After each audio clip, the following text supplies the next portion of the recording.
नमस्कार। स्वास्थ्य चर्चा कार्यक्रम में आप सभी दर्शकों का स्वागत है।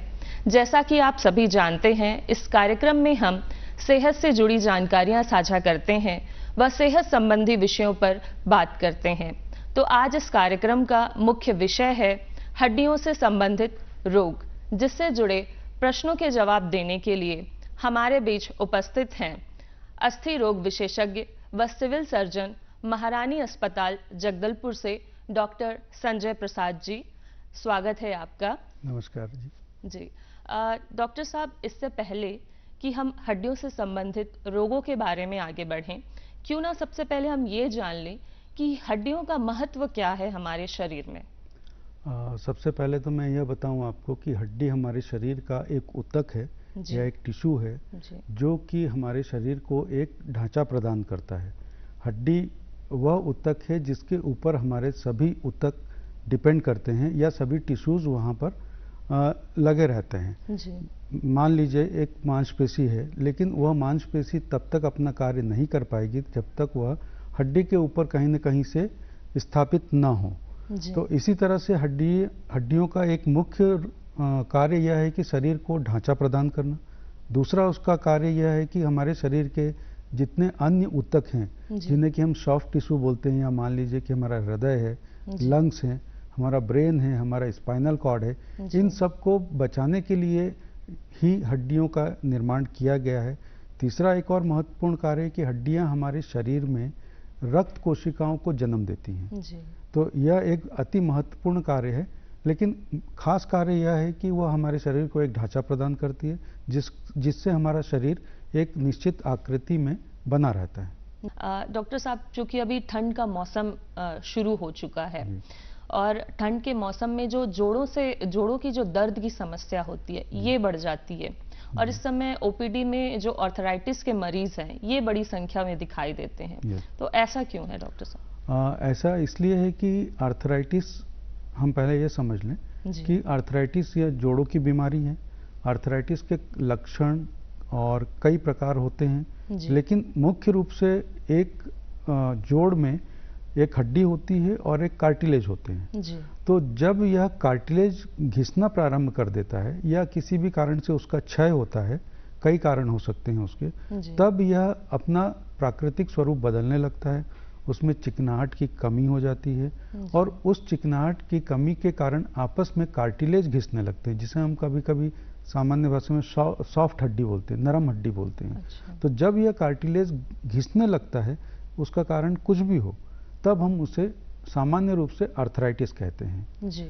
और यह पाया गया है कि जब मौसम में टेम्परेचर का परिवर्तन होता है या मौसम में प्रेशर का परिवर्तन होता है, तब यह घिसे हुए ऊतक हमें दर्द का एहसास कराते हैं या हमारे शरीर में यह कहते हैं कि जोड़ों में दर्द होना शुरू हो गया है। डॉक्टर साहब, ऐसे कौन से लक्षण होते हैं जिनसे हमें पता चलता है कि शरीर में कोई ऐसे रोग पनप रहा है जिसके लिए हमें डॉक्टर के पास जाना चाहिए, जो कि हड्डियों से संबंधित है? जी, सामान्य दिनचर्या में देखा जाए तो मान लीजिए हम सुबह सो के उठते हैं, तो अगर मान लीजिए कि व्यक्ति एक सूर्योदय के पहले सो के उठता है, उस समय यदि उसके शरीर में या किसी जोड़ों में दर्द हो या उसकी मांसपेशियों में दर्द हो, तो यह एक लक्षण माना जा सकता है। साथ ही साथ यदि वह अत्यधिक कार्य कर रहा है और कार्य करने के बाद असामान्य रूप से उसमें थकावट महसूस होती है। यह नेचुरल है कि जब व्यक्ति ज़्यादा कार्य करता है तो थक ही जाता है,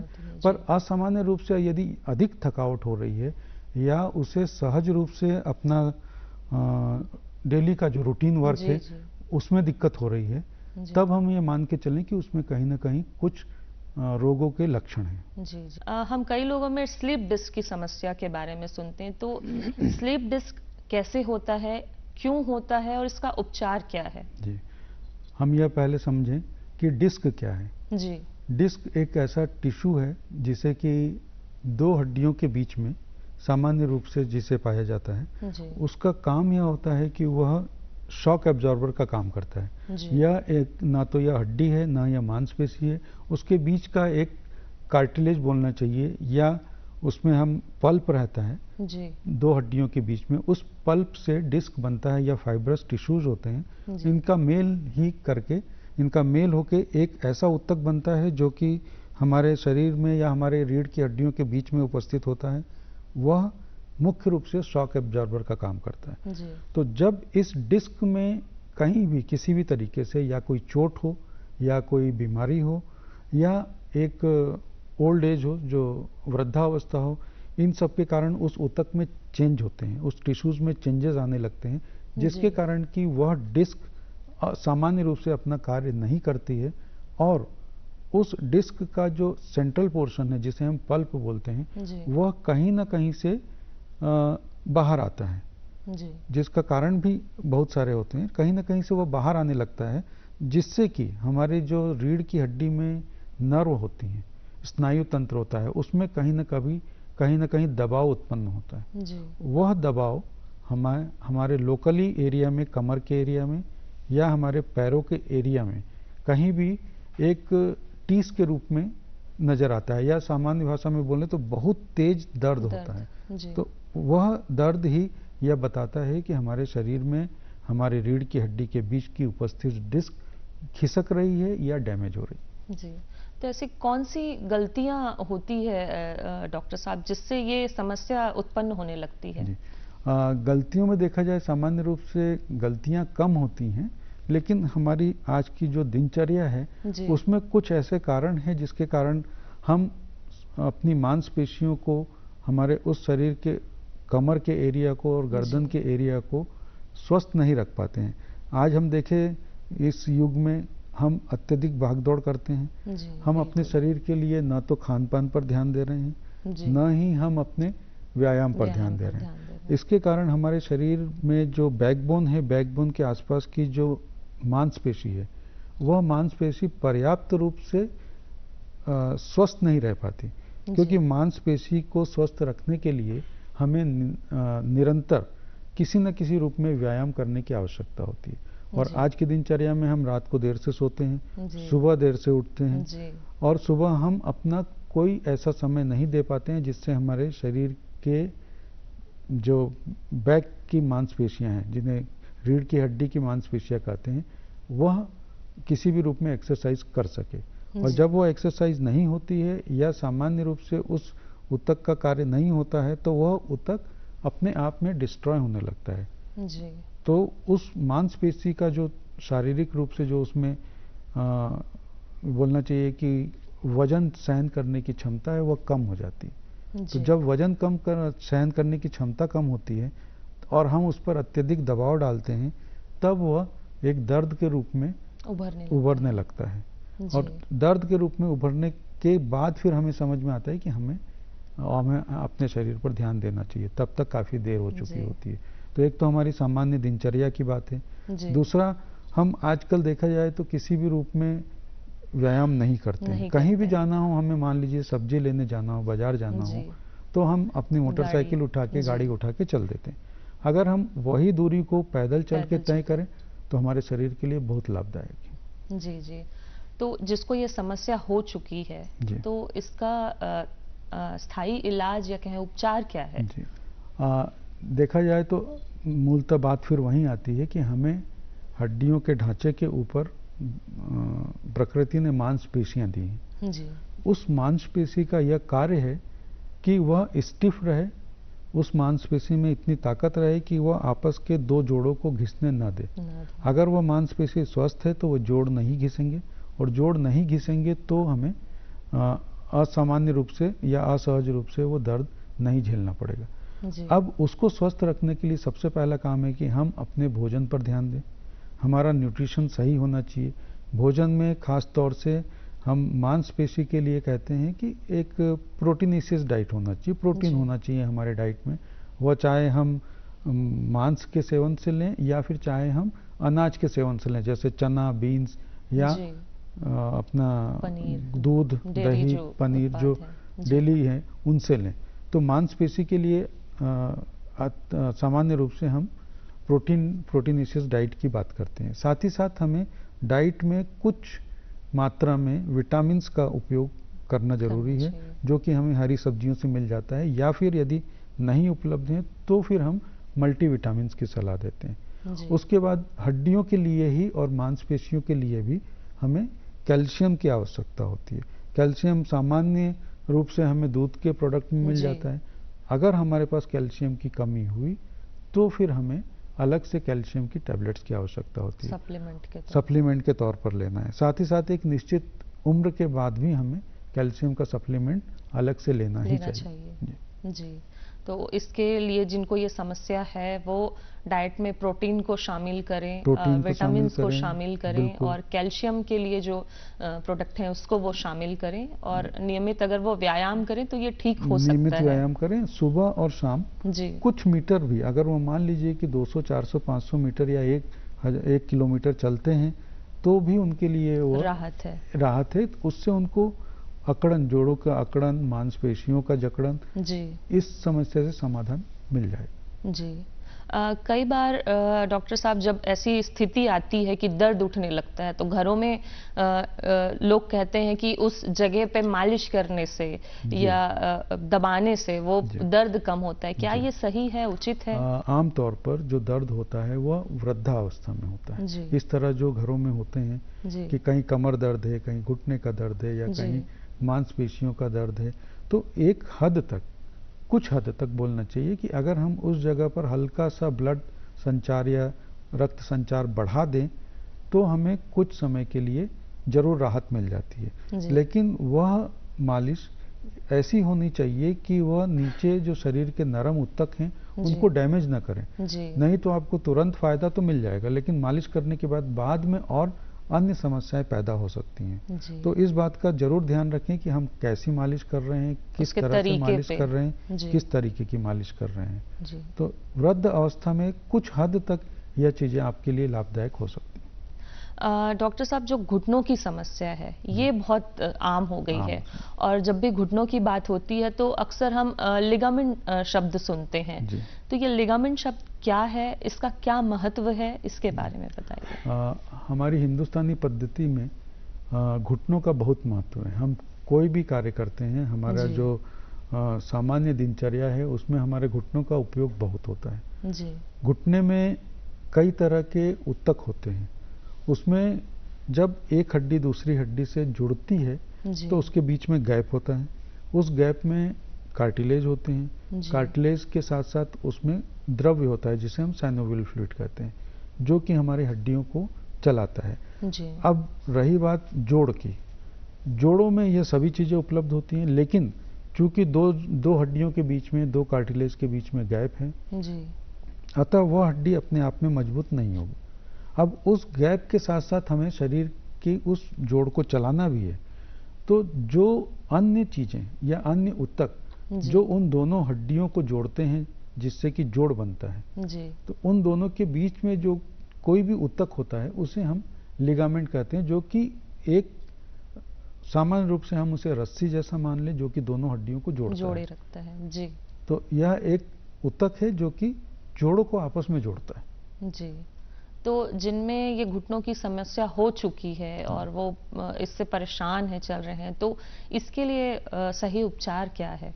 नहीं, जोड़ों की हमें सबसे पहले यही देखना है कि उस जोड़ में समस्या क्या है। जी। क्योंकि समस्याएं कई तरह से पैदा हो सकती, या तो वह जोड़ जन्मजात विकृति हो उस जोड़ में, या यंग एज में हमें उस जोड़ में कहीं चोट लगी हो, या फिर कोई बीमारी हुई हो जिसे कि हम इन्फेक्शियस डिसीज बोलते हैं, इन्फ्लेमेटरी डिसीज बोलते हैं, या फिर वह वृद्धावस्था में जाके घिस रहा है। तो पहले हमें अपने भी किसी भी चिकित्सक से या हड्डी रोग विशेषज्ञ से यह सलाह लेनी अति आवश्यक है कि उनके जोड़ों का मुख्य कारण क्या है, उनके जोड़ों के दर्द का मुख्य कारण क्या है। जब तक हम उस कारण का पता नहीं लगा पाएंगे हम निदान नहीं कर पाएंगे। तो हमें अपने किसी भी अस्थि रोग विशेषज्ञ के पास या हमारे जो सामान्य चिकित्सक है जिनके पास हम जाते हैं उनसे यह सलाह लें, कोशिश करें, पता लगाएं कि हमें किस चीज की आवश्यकता है।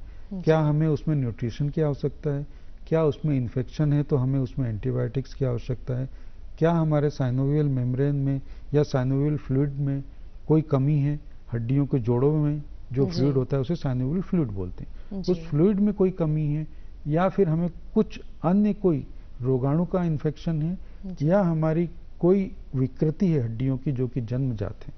अगर हमें इन कारणों का पता लग जाएगा तो हम उस विकार का तुरंत उपचार कर सकते हैं। जी डॉक्टर साहब, जब मार्केट में ये जोड़ों के दर्द से संबंधित, घुटनों के दर्द से संबंधित, कमर दर्द से संबंधित ऐसे बहुत सारी दवाइयाँ मतलब अवेलेबल है, कई बार हम बिना डॉक्टर को दिखाए मेडिकल जाते हैं, उसको ले आते हैं और उसको लगाकर सोचते हैं कि राहत मिल जाएगा। ये कितना सही है? यह बिल्कुल सही नहीं है। मेरी नज़रों में यह अत्यधिक खतरनाक हो सकता है।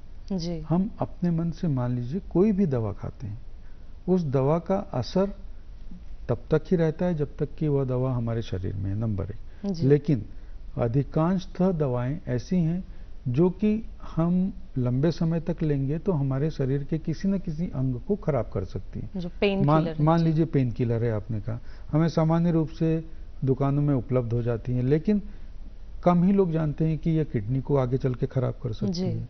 एक अन्य दवाइयां हैं जो दर्द के लिए उपयोग होती हैं, उसमें लीवर डिसीज हो सकती है। जी। लेकिन अब ये अंग अगर खराब हो गए तो आपके लिए आगे वो सामान्य सा दर्द बहुत कष्टदायक हो जाएगा। तो मेरी सलाह के अनुसार आप कभी भी अपने मन से किसी भी दर्द निवारक दवा का प्रयोग न करें, क्योंकि वह लगातार उपयोग में आती रहेगी और हमारे ऊतकों को, हमारे जिन्हें बोलते हैं कि हार्ट, लीवर, किडनी, इन सब चीज़ों को खराब करती रहेगी, मुख्य अंग उनको खराब करती रहेगी, और जब तक हमारी जानकारी में यह बात आएगी तब तक बहुत देर हो चुकी होगी। तो अपने किसी भी अपने चिकित्सक के पास जाएं, उनकी सलाह लें। अगर वे चिकित्सक बोलते हैं कि आप अस्थि रोग विशेषज्ञ के पास जाके सलाह लें, तो आप अस्थि रोग विशेषज्ञ के पास जाके जरूर सलाह लें, उसके बाद ही किसी भी तरह की दर्द निवारक या अन्य किसी दवा का उपयोग करें। जी, ये त्वरित राहत तो देते हैं, लेकिन इसके दुष्परिणाम आगे चलकर हमें बहुत हो सकते हैं। जी, और बहुत सारे ऐसे क्रीम हैं मार्केट में जिसको लगाने से राहत मिलता है, ये कहा जाता है। तो ये कितना? बेशक उन क्रीम में खास तौर से काउंटर इरिटेंट का उपयोग होता है, जो कि हमारे शरीर में चमड़ी पर असर करते हैं और कुछ समय के लिए वह चमड़ी को इरिटेट करते हैं, हमारी स्किन को इरिटेट करते हैं। तो हमें उस चमड़ी के नीचे के दर्द का एहसास नहीं होता, हमें ऐसा लगता है कि हमारा दर्द ठीक हो गया। तो इस तरह का क्रीम का उपयोग मेरी समझ से नहीं करना चाहिए। हमारे जो सोने का तरीका होता है, उठने का तरीका, बैठे रहने का तरीका, ये कितना प्रभावित करता है हड्डियों की सेहत को? अरे सोने का तरीका हड्डियों की सेहत को काफ़ी प्रभावित कर सकता है। जैसा कि हम देखते हैं कि बचपन में ही हम यह सलाह देते हैं कि हमें ऐसा सोना चाहिए, वैसा सोना चाहिए। तो एक हमारे रीढ़ की हड्डी का पोस्चर होता है, जो कि हम सामान्य रूप से एक नरम बिस्तर या सेमी नरम बिस्तर पर उस पोस्चर को पा सकते हैं। हमें आमतौर पर हमें सीधा ही सोना चाहिए। दूसरा, हमें सामान को उठाने के समय सामान्य रूप से यह ध्यान रखना चाहिए कि हम आगे की ओर न झुकें, फॉरवर्ड बेंडिंग न करें। हम अपने जहां खड़े हैं स्थिर होकर सीधे घुटनों के बल बैठें और फिर अपने दोनों हाथों से सामान उठाएं। हम अपने रीढ़ की हड्डी को 90 डिग्री तक बेंड न करें, जिससे कि हमारी रीढ़ की हड्डी पर दबाव, अत्यधिक दबाव न पड़े और वह असामान्य रूप से डैमेज होने से बचे। रही बात बैठने की, तो हमें कोशिश करना चाहिए कि हमारी कुर्सी, जिसमें कि हम दिन में 8 घंटे बैठ के कार्य करते हैं, जिस उस कुर्सी में दोनों हत्थे लगे हों, वह कुर्सी एक स्थिर कुर्सी हो। अगर हो सके तो वह लकड़ी की कुर्सी हो, उसमें पहियों का उपयोग कम से कम हो, ताकि हमारा शरीर स्थिर रहे और हम एक तरह से 90 डिग्री पर बैठकर अपना कार्य कर सकें। साथ ही साथ साइड में हत्थे हों तो हम वहां पर अपने हाथों को टिकाकर अपने कार्य को बिना आगे झुके हुए कर सकें। जी, तो ये छोटी छोटी लेकिन बहुत ही महत्वपूर्ण बातें हैं, जिनको अति महत्वपूर्ण बातें हड्डियों की सेहत के लिए। जी, इन्हें ध्यान में रखें तो बड़ी समस्या ना आए हड्डियों को लेकर। जी डॉक्टर साहब, अक्सर हमें ऐसी सलाह मिलती है कि फिजियोथेरेपी लें, व्यायाम करें। तो हड्डियों के लिए, जो हड्डियों से संबंधित समस्याएं हैं, उनके लिए फिजियोथेरेपी व व्यायाम कितना लाभकारी है या नहीं है? मेरी समझ से हड्डियों के लिए व्यायाम अति लाभकारी है। जी। व्यायाम हमें इस स्वरूप में करना चाहिए कि हमारी मांसपेशियां सुदृढ़ हों, जी। व्यायाम ऐसा न हो कि हम अपने ऊपर अत्यधिक दबाव डालें या हमारी मांसपेशियों पर अत्यधिक दबाव डालें। अगर मांसपेशियों पर दबाव ज़्यादा होगा तो हमारे जोड़ों पर दबाव ज़्यादा होगा और हमारे जोड़ डैमेज होंगे। तो हमें एक मध्यम प्रकृति का व्यायाम करना चाहिए, मॉडरेट एक्सरसाइज करनी चाहिए। जैसे कि हम 1 किलोमीटर चल सकते हैं तो हम बेहतर है कि हम 1 ही किलोमीटर चलें। हम जबरदस्ती 3 किलोमीटर का फासला तय न करें और धीरे धीरे अपने व्यायाम को बढ़ाएं। साथ ही साथ हड्डियों में अगर हम 10 केजी का वजन उठा सकते हैं तो हम 10 केजी का ही वजन उठाएं, 20 केजी का उठाने की कोशिश न करें तब तक कि जब तक हमारी मांसपेशियां इस लायक न हो जाएं। तो व्यायाम करने का फार्मूला यह है कि हमारे जोड़ों के ऊतकों को चोट न लगे, इतना हम व्यायाम करें। साथ ही साथ हम कम व्यायाम करें लेकिन नियमित रेगुलर व्यायाम करें, हमारे शरीर की क्षमता अनुसार लेकिन नियमित व्यायाम हो तो वो हमें ज़्यादा फायदा करेगा। जी जी। डॉक्टर साहब, और ऐसी कौन सी बीमारियां हैं जिसके बारे में हमें जानना चाहिए और ऐसी कौन सी बातें हैं जिन्हें ध्यान रखें तो ये समस्याएं ना हो? मैं सबसे पहले आपको याद दिलाना चाहूँगा कि हमें हमारे न्यूट्रिशन पर अत्यधिक ध्यान देना चाहिए जी। जो सामान्य रूप से हम अवॉइड करते हैं। हमें बचपन से सिखाया गया है कि खेलो कूदो, खेलने कूदने से हमारे हड्डियों की ग्रोथ होती है। क्यों? खेलने कूदने में मांसपेशियों का उपयोग होता है, मांसपेशियों में रक्त वाहिकाएं होती हैं जो कि हमारी हड्डियों को रक्त देती हैं या जिससे हड्डियों में रक्त संचार होता है। तो हड्डियों की ग्रोथ के लिए खून चाहिए और वह हमें मांसपेशी से ही मिलता है और मांसपेशियों के न्यूट्रिशन के लिए हमें डाइट की आवश्यकता होती है। तो हम अपने डाइट पर बराबर ध्यान दें। बच्चों को अत्यधिक कैल्शियम की आवश्यकता होती है, विटामिन डी की आवश्यकता होती है, उसका ध्यान रखें। विटामिन डी हमें सामान्य रूप से सूरज की रोशनी से मिलता है, तो हमें प्रतिदिन कम से कम 15 से 20 मिनट का सूर्य का प्रकाश हमारे शरीर पर पड़े ऐसा कोई भी कार्य करना चाहिए। अगर यह समय सुबह का हो तो और अच्छा है और नहीं तो कभी भी दिन में 15 से 20 मिनट का एक्सपोजर ऑफ सन वो ज़्यादा जरूरी है। बच्चों में भी उन्हें भी हम सुबह सुबह धूप में अवश्य भेजें। अगर यह समय सुबह 7 से 8 के बीच हो तो और अच्छी बात है। एकदम दोपहर में या फिर अत्यधिक तेज धूप में न भेजें। साथ ही साथ बच्चों में कैल्शियम से संपूर्ण डाइट, कैल्शियम से परिष्कृत डाइट का उपयोग करना चाहिए। उसका ध्यान अवश्य रखें जो कि हमें दूध या पनीर में मिलता है या फिर अपनी तिलहन की चीज़ों में मिलता है जो कि हम ठंड में खाते हैं। अगर उसका भी उपयोग हम सतत रूप से करते हैं तो वह भी अति उत्तम है। जी। आज इस कार्यक्रम के माध्यम से हड्डियों से संबंधित समस्याएं, उनका उपचार और ये समस्याएं उत्पन्न ना हो इसके लिए हमें किन बातों को ध्यान में रखना चाहिए, इन विषयों पर डॉक्टर साहब ने बहुत ही महत्वपूर्ण जानकारी हमसे साझा की। इसके लिए आपका बहुत बहुत धन्यवाद। नमस्कार। नमस्कार।